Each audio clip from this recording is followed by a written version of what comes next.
نكلمك بعدين. ماشي تمام، مع السلامة، باي. Tea, please. Thank you. Do you speak Arabic? Yeah, I do. It's my native language. I moved to the United States in 2010. Don't you forget like some words in Arabic because it's like you usually speak in English, right? Yeah, I do. I've forgotten a lot of words in Arabic, and I was still a kid. I was still young when I was in Egypt.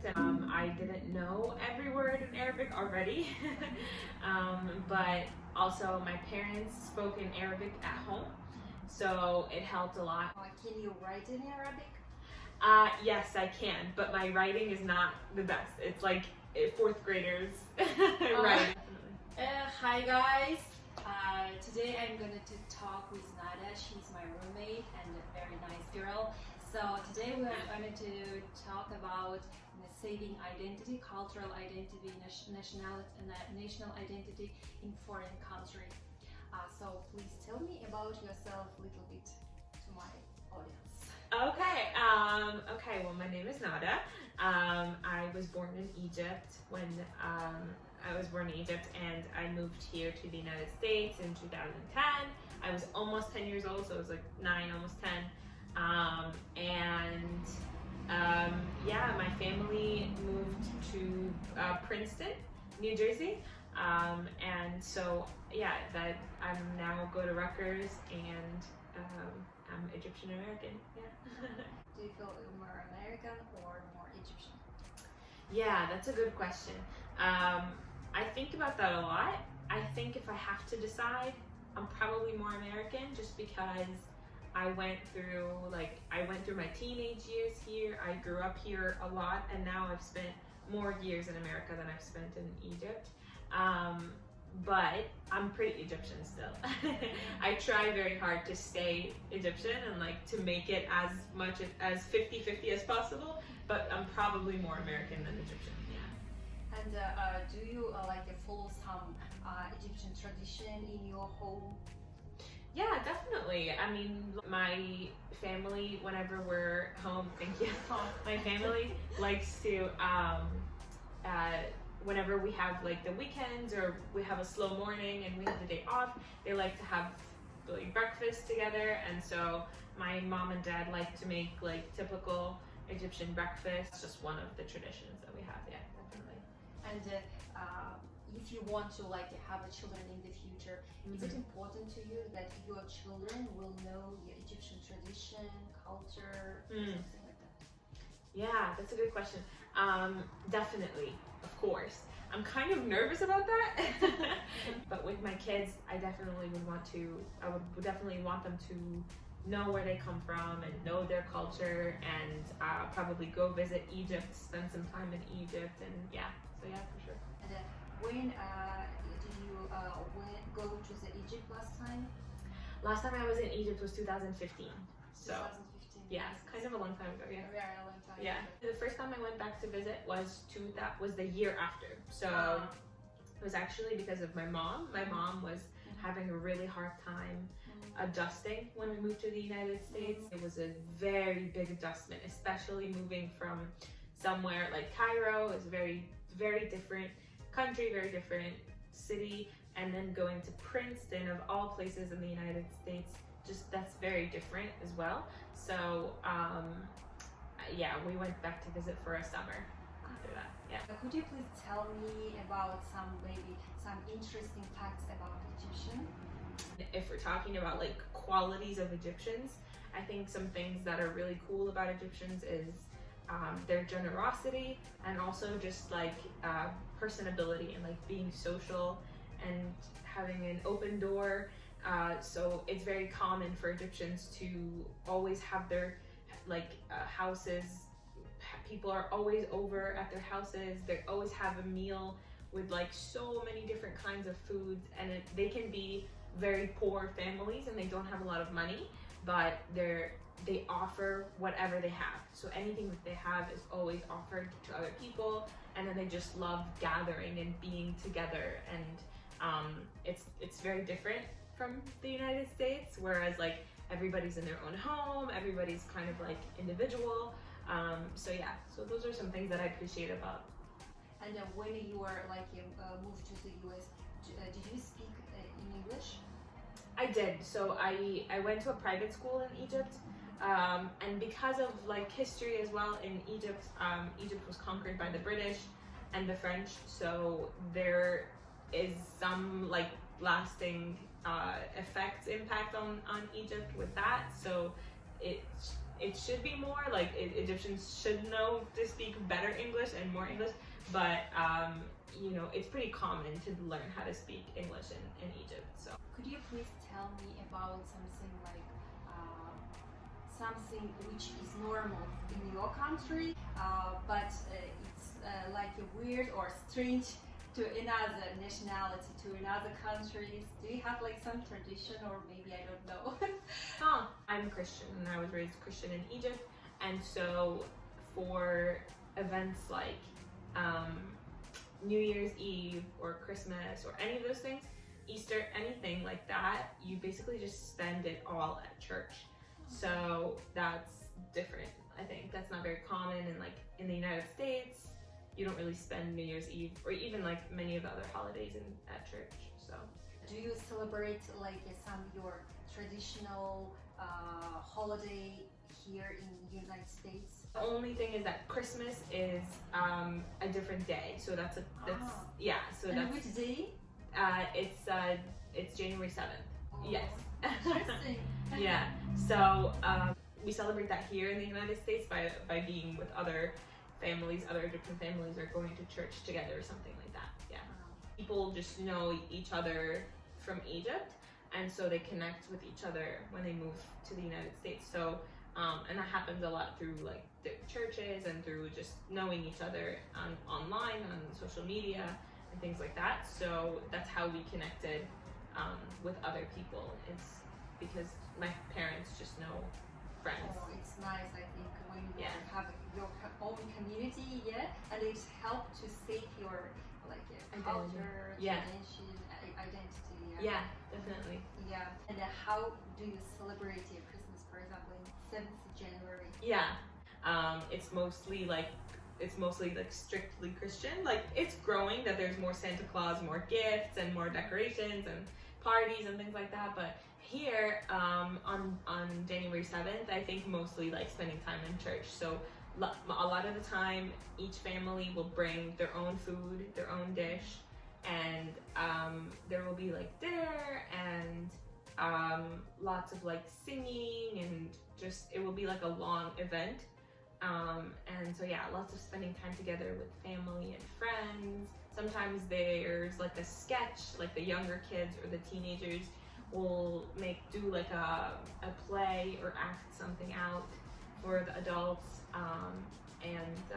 Yeah, that's mostly how it goes, I think. Yeah. And do you have like a national dress, national clothes? So typically, like modern Egyptians, they dress normally. They dress just like here in the United States. But like sort of the rural areas of Egypt, like by the Nile, where there's more farmers and things like that, they wear what's called galabeya, and that's sort of just a really long dress. But it's mostly like what rural people wear by the farms, or so in areas like that. Do you like more like American food or Egyptian food? Oh, that's hard. Honestly, I can't answer. Like, I don't know. It's different for every time. When it comes to me cooking for myself, I don't know how to cook Egyptian food. So if I was gonna cook, I'd prefer to cook American food or whatever, something easy. But if like I'm home, I really like having Egyptian food that my mom makes. I think Egyptian food is so yummy, and now I'm craving it. Now I want some Egyptian food. But I'm also used to, like, unfortunately, I'm used to having lots of American, like, fast food and just different kinds of food. So yeah, but I like them both. There's different moods, different times for each kind of food. Yeah, and we talked about your like in the future, if you have a children, you want to like know their culture, and how have you ever thought about how do we teach them, or how to like get introduce your Egyptian tradition, culture? Yeah, well, honestly, I didn't really think a lot about that yet, but I think so. At least for one, at least making trips to Egypt a lot. I would love to do that, just to go and be in the culture. I think that's easier than me telling them what everything is like. I think just living in the country sometimes it would be really helpful. But then besides that, I guess, you know, hopefully the same as my parents did with learning, like speaking Arabic at home a lot, and I will have to learn how to cook Egyptian food at home so that they can learn or know what Egyptian food is like. And then, you know, being in community with other Egyptians and Middle Easterners, I think that's the best. I know that you are, and that also mentions that in the Egyptian, a lot of part of the population are Muslim, Yes. and very little percentage of population is not Muslim, right? Yeah, and is it hard to live where in such kind of society? Did you have you ever like felt the pressure? Maybe I think it's a very maybe it is conservative society. Yeah, it is. Egypt is very conservative. It's not great to be a Christian. It's not the easiest thing to be a Christian in Egypt, and especially females. It's harder to be a Christian. I think it's better now. I think it's getting better. But yeah. So, but then with the country being conservative, I think that's a bigger influence. It's for both Christians and Muslims that there is some conservatism. I like that just because it's religious, I like that they have good values and they know it's like common knowledge for everybody to practice these values, have good family values, and you know, just normal moral values that are important for every human to have, which is good. But then sometimes they combine it with politics, and I don't believe that like religion should be mixed with politics and law. So yeah, those are things that I don't really agree with in the country. Yeah. Do you talk with your parents about how to say Egypt culture or tradition? Do you discuss it? How you usually do it? Yeah, all the time. We do all the time. Just because there are things we like about it and there are things we don't like about it. So, you know, there are some things that we received from our country that were not the best. There are sometimes, you know, just qualities that are not great. And then it's just the country itself. Like people don't have the best quality of life. So those are things we discuss all the time, the state of the country, and we talk about what are the good things that we like about the Egyptian culture. So like I mentioned, generosity and having an open house and sociability and, you know, being very, you know, personable and talking with people. So these are a lot of really good qualities, and their perseverance, like they persevere even in the worst environment or the hardest environment. But there are some things that are not always the best, like, you know, sometimes Egyptians can be very nosy, or sometimes like, I don't know, just manipulate situations, or, you know, just different things like that. Those are not always the best. So we talk about that. Sometimes we compare things to American culture, and what the good things in American culture are, and how to combine the best things from both cultures, you know. What have you combined the best things from American culture? Yeah, that's a good question. Well, I really appreciate like my independence, and just that I can be on my own, do all the things that I like. I can learn for myself and just go out into the world, experience everything on my own. That's something that most like Egyptian girls my age, they wouldn't get to experience that as much just because that's not a family norm. Like they, oftentimes girls, or even guys, like just most of the time, like their Egyptian kids grow up in the house. They, even in America, they go to college, but from home, like they drive, they commute, so they don't really leave the house much. And then they don't really leave their home until like they get married or something like that. So it's not very common, like it happens, but it's not as common. So that is definitely an American thing for me, and so I appreciate that. What else? I really appreciate, I do think individuality can be a good thing. So like, I like my ability to be on my own and not have to be with people all the time. But so yeah, doing that in combination with also being social and also having community and, you know, being generous and all these things, that combination of those two things is very helpful. Oh, thank you so much. Thank you Yeah. for agreeing to the interview. I really Of course. appreciate it. Yeah, thank you. Thank you. Yeah, thank you. Bye, guys.